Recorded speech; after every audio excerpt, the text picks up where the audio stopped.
তাদেরকে উৎসাহিত করেছেন ফরজ সালাতের যখন আমরা ইমামতি করব। তো এইরকম একটি সূরা হচ্ছে সূরাতুজ জিলজাল, এটা আমাদের প্রায় সকলেরই মুখস্থ। তো আমরা আসুন প্রথমে আমরা সরল বঙ্গানুবাদ শুনি এই সূরাটার, তারপর এই সূরা থেকে কিছু রিফ্লেকশন আমরা শেয়ার করার চেষ্টা করব ইনশাআল্লাহ বিইذنিল্লাহ। আমি শুরুতে সূরাটার সরল বঙ্গানুবাদ আপনাদের সাথে শেয়ার করছি। আউযু বিল্লাহি মিনাশ শাইতানির রাজিম, বিতাড়িত শয়তান থেকে মহান আল্লাহ তাআলার কাছে পানাহ চাচ্ছি। বিসমিল্লাহির রহমানির রহিম, পরম করুণাময় অসীম দয়ালু আল্লাহ তাআলার নামে শুরু করছি। ইযা জুলজিলাতিল আরদু জিলজালাহা, যখন পৃথিবীকে ভয়ঙ্করভাবে প্রকম্পিত করা হবে।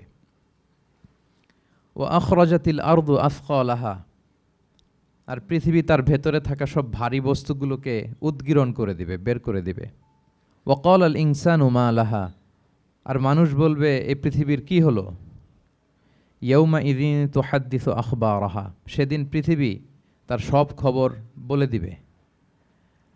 বিআন্না রাব্বাকা আওহা লাহা, কারণ তার রবই তাকে এমনটি করতে আদেশ করেছেন বা প্রত্যাদেশ দিয়েছেন।